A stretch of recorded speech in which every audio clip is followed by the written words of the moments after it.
Real estate is in big trouble right now, and no matter how fantastic Justin Trudeau's hair looks, it's not going to come and save you. You came here for the truth, so let me unveil that for you. We are going to talk not just about Canada, we'll talk about the United States. I'm going to let you know what's happening right now with real estate. It's a very mixed bag because of what's happening with inflation as well as interest rates. A lot of changes have happened, and I want to update you on that today. Let's begin right here. No time to waste.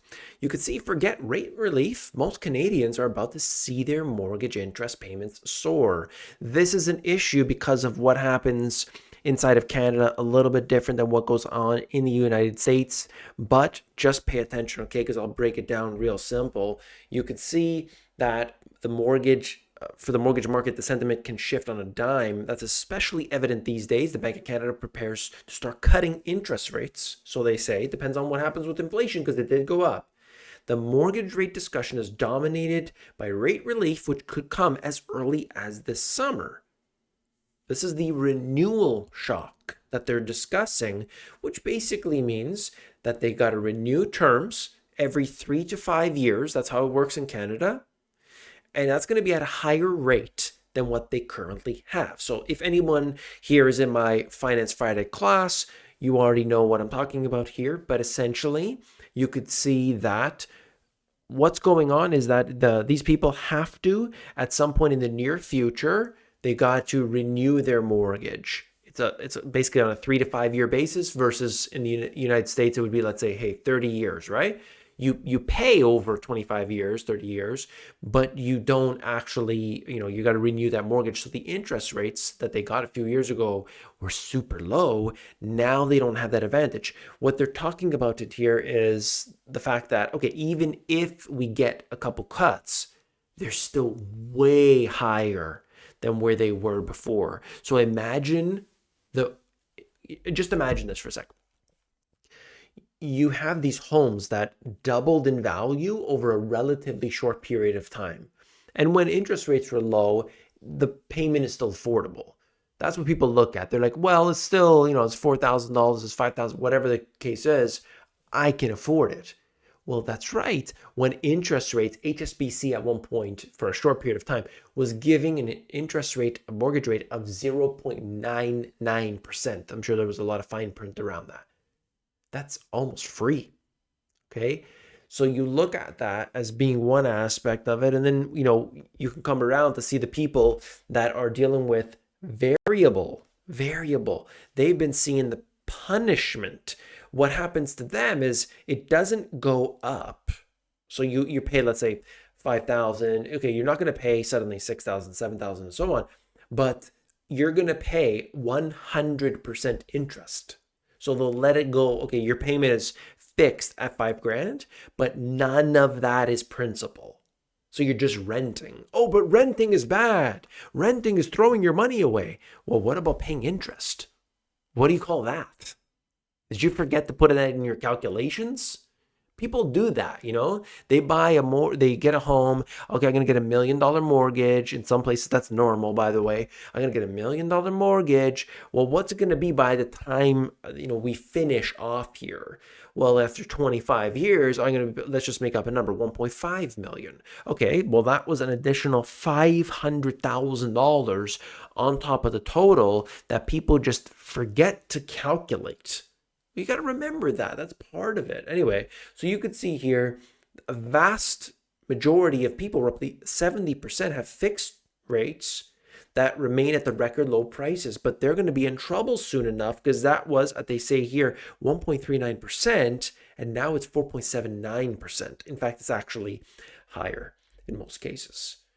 So you're going to have an additional problem as you add all of this up. You're going to have to add that up. You got to realize, even for those people, yes, a lot of people do choose fixed rates, but there's still, I've seen different numbers, 25% of people that are in variable. They are burdened heavily. And of course, this is the result. Toronto mortgage delinquency rate surges 71% higher. Not 71%, but 71% higher, okay? And so, of course, that's going to be an issue.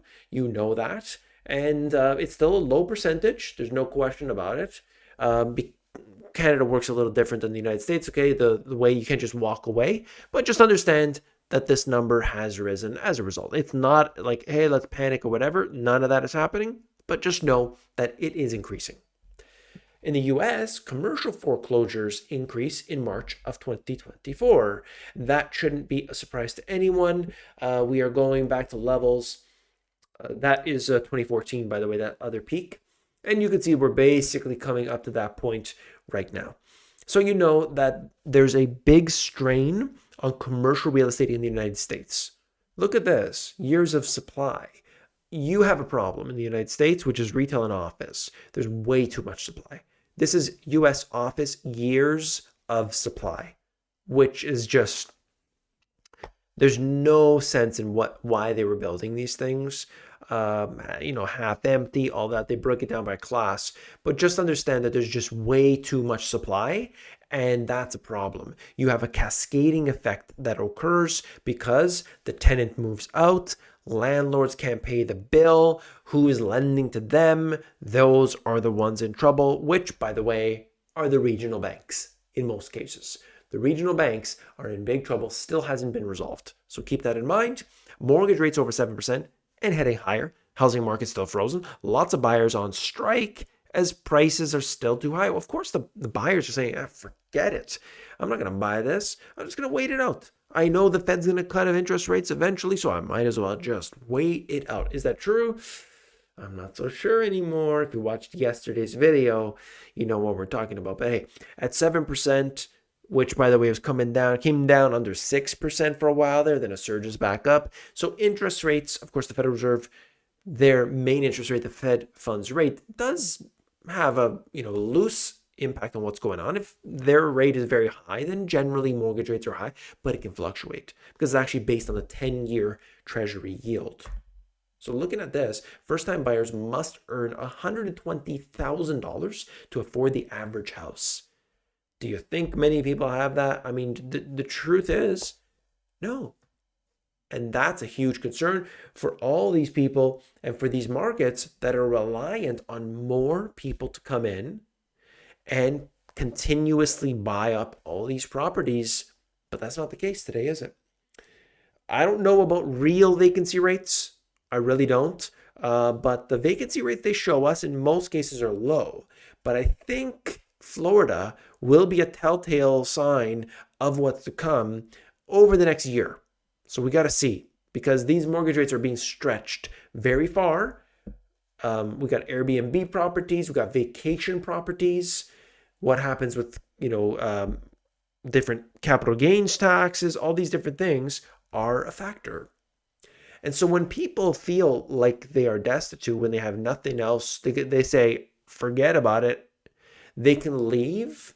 Or when people don't like a new tax, a new policy, a new strategy, regulation, whatever it is, they will move. And this is just two obvious examples, New York and California population growth, or should we say the opposite of that? New York, California, they're losing people. They're losing people. And where are they going? A handful of them have just gone to a different country, but a lot of that is internal migration. I showed a map probably about 2 weeks ago, which showed where they are actually moving to. And a lot of that, like if they're from California, they're basically moving east just a little bit. Either that's actually going to Texas, or they're going to Arizona, they're going to Nevada, those areas there. And then you look at on the East Coast, a lot of people from New York, a lot of people from that area moving to Florida, moving south, moving to the Panhandle, the south, you could say, generally into the south area. Now, that shows us that maybe it's just an affordability problem, but at the same time, people with money, they're saying, I've had enough. I don't want this new tax. I don't want to do this. I don't want to do that. Forget about it. All right. Increase to the capital gains tax will cause a flood in the cottage market. So this is Muskoka, which is like the high-end cottage country area of Ontario, okay? So, this is an important indicator because what's happened here is they've increased the capital gains inclusion rate. And what that is like if you're going to get taxed on your capital gains, it would only be 50%, right? Only 50%. Well, actually, now what they're doing is making it 2/3. So instead of half, it's 2/3. And so people are just saying, forget it. I don't want this anymore. I'm just going to sell before this gets pushed through the government. And so now you're going to have potentially people that are just selling when they don't want to sell, but they're just tired of all the taxation. They realize, oh my God, I'm going to get taxed on this so heavily. We got to watch out what policies are put in place and how that can drastically. So we see the trajectory. We're like, okay, this is the way it is. This is the way it's going to be in 6 months. In 2 years, we can kind of gauge that. But there are policies that might get implemented which change that trajectory. Okay, keep that in mind if it's US, Canada, or anywhere else. World billionaires should pay a minimum 2% wealth tax, according to the G20. Yes, the unelected group of people want to be able to determine what's going on. Now, I will just say about that, I actually posted about this on my channel, and it was very mixed. And what I said was, do you support there's a wealth tax? Do you support the government basically barging into these billionaires' homes, going in and basically going in and tallying and document, okay, they have a painting here, the value is, 10,000, 100,000, 2 million. Okay, go through. They have a vase here. Okay, what's the value of that? They've got TVs, they got couches, very fine furniture. Okay, they tally all of that stuff up because that's part of their wealth. Okay, and then you look around the house. Okay, good. Then they go to their boat. They go on their boat and they just barge in their boat and they just write. Okay, we'll write it all down. And then they go into maybe they have a storage locker attached to their name. They just cut the lock. They just go in and they access that, see what value's in there, like all of that. And that would be the way to assess what someone's value is, to go into their properties and be able to assess their total value, their vehicles and everything else. Go into their vehicles and just take access to that and then tally everything up. That's their wealth. Take the 2% out of their wealth. And how does it implement it? Is it implemented at tax time? Is it implemented at December 31st? What if December 31st is not a business day? Okay, well, then is it December 30th? Okay. And then what do you do if they don't live inside that country all year? What if they're maybe only there for 6 months? Do you tax half of the wealth? Okay. And also, how is this going to be done if, those assets drop in value? So if suddenly, let's say just, that art that they had or their real estate, they had that property market comes down by 50%. But you taxed them 2% last year. Do you then give them some of it back? Or is it, no, it's a done deal? So it's impossible to monitor this. It's impossible to do a wealth tax. You can't do that without a actual violation of people's freedom. So if you support that on the billionaires, here's a problem. Then it goes down to the multimillionaires. Then it's the millionaires, then it's the middle class, and then it's every single person. You'll have an RFID chip on everything. It'll be, Internet of Things. Every little thing in your house is going to have a chip on it, and that reports back to your IRS, CRA, or, government entity. Do you support that? That's a problem. It's not, hey, let's tax the billionaires. It's a slippery slope. Keep that in mind, okay? And you tell me what you think. If you disagree, like you would still support it, let me know. To basically go onto the properties, go into their vehicles, and simply document what it is, and then they come up with the calculation. 78% of household wealth in real estate. Fingers crossed that the epic real estate bubble doesn't burst. This is talking about China. That is huge. Actually, in Canada, it's also a very high number, but this is what goes on inside of China. Let's see what happens. I just want to show you that some people hold wealth in real estate. Some people, it's like a mix. They got the 401k retirement accounts. Other people, they're doing stocks. It's all different places. So just keep that in mind when we talk about wealth, household wealth. Where is it, right? Okay. If you want to be part of the Finance Friday crew, if you want to understand how to actually build an online business, I have two things. I got the Finance Friday in the business on Sunday, where we go 2 hours, over 2 hours on Friday, over 2 hours on Sunday, where I get into the depths of this and we can actually understand not just what's the information, but what do we do about it. And so that I think is extremely valuable to all the people that are in that group. It's a small Zoom class. If you can't be live on the class, you can always get the recordings. If you want to know more about that, link at the top of the description. We got people joining all the time. I want to give a shout out to all those people from the online classes. And if you appreciated this information, hit that thumbs up button. And of course, don't forget to come back tomorrow. Take care.